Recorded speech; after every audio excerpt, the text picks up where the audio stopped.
Merci, Pierre. Pour revenir à ce point-là, je pense que j'aimerais mentionner des liens encore avec Herzl qui sont très intéressants.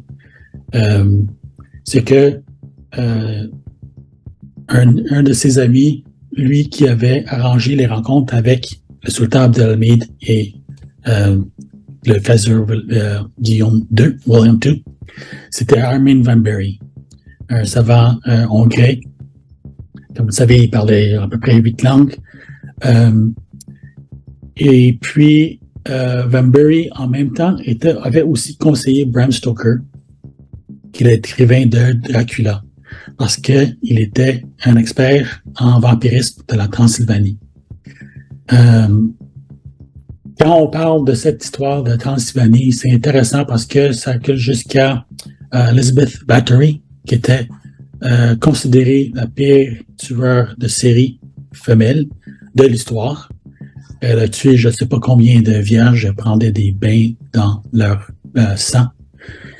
Et puis, elle faisait partie d'une famille qui était tous liés à l'Ordre du Dragon. L'Ordre du Dragon, comme vous le savez, peut-être que vous savez, c'est que Vlad Dracul, le personnage ou le caractère de Dracula est basé sur Vlad Dracul, qui était un membre de l'Ordre du Dragon. Et puis, qui a été fondé par Sigismund de Luxembourg.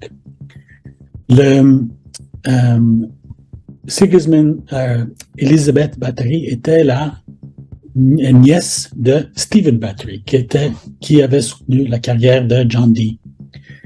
Et puis, lui, il avait marié la fille de Sigismund le Vieux, Sigismund the Old en anglais.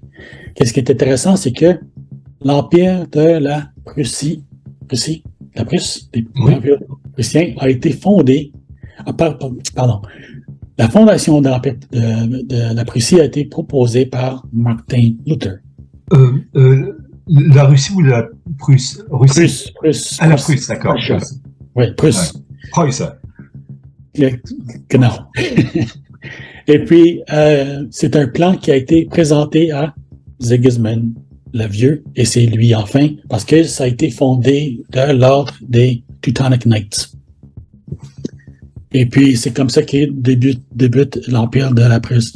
Et ça a été dirigé par toutes les familles qui venaient de toute cette tradition-là, de la tradition de Élisabeth de Hongrois et le miracle des Roses, et aussi du chevalier du cygne.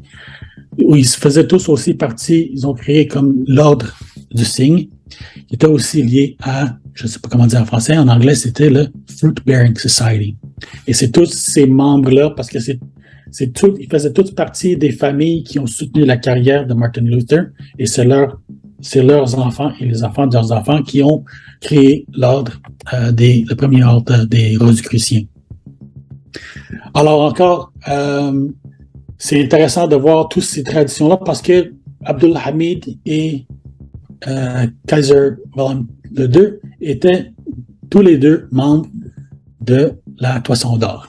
Et vraiment encore, ça c'est l'organisation qui tient tous ces groupes-là ensemble.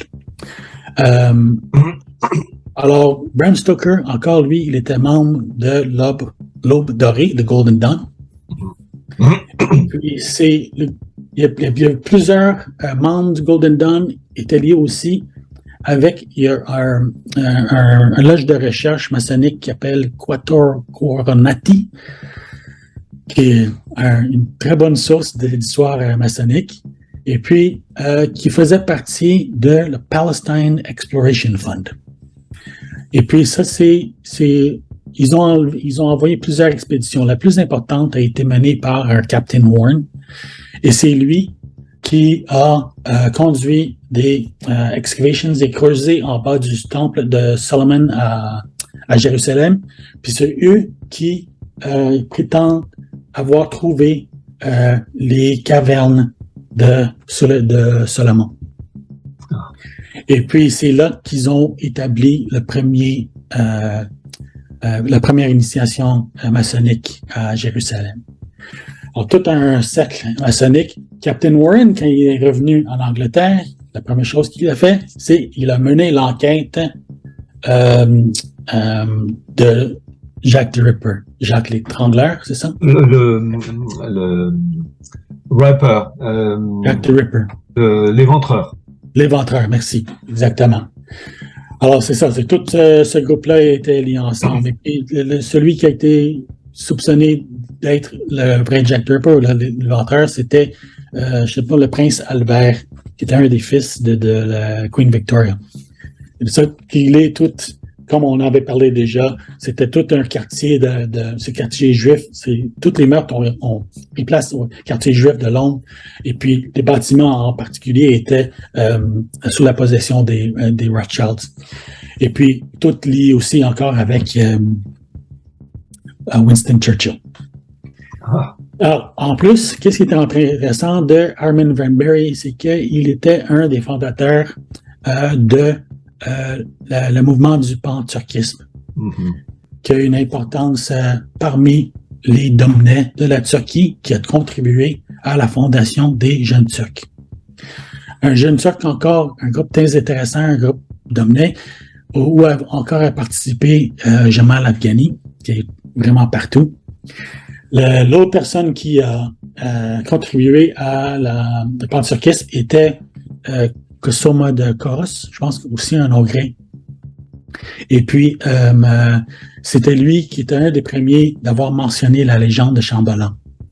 Parce que vraiment, la légende de Turquie, elle est supposément, si les Turcs viennent de les montagnes d'Altaï.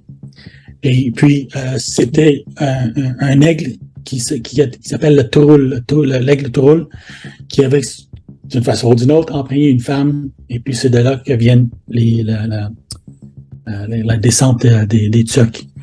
C'est intéressant que la première fois d'où cette histoire a été mentionnée, c'est parmi la famille de Élisabeth Hongrois du miracle des roses. Et puis, alors c'est ça. Alors, dans ce milieu-là, en Turquie et Istanbul, c'est là où était Rudolf von Siebenendorf, le fondateur des Tuileries. Et puis c'est là que vraiment sont, disons, rapprochés les deux tendances, un du pan-turquisme, l'autre du nazisme, qui étaient d'une façon ou d'une autre à peu près liés à la même tradition, la même légende vraiment de cette descente de Shambhala de la Turquie.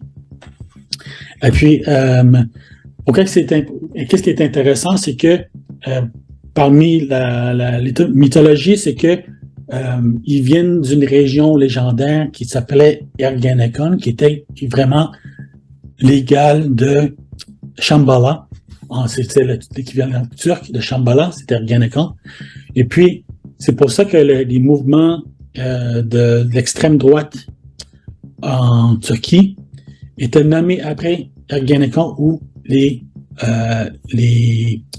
loups gris, les Grey Wolves, aussi faisaient partie de la légende du pan-turquisme. Et puis apparemment, c'est ça, un des dirigeants de Ergenekon des temps plus récents, c'était encore notre ami Alexandre Dugin. Effectivement.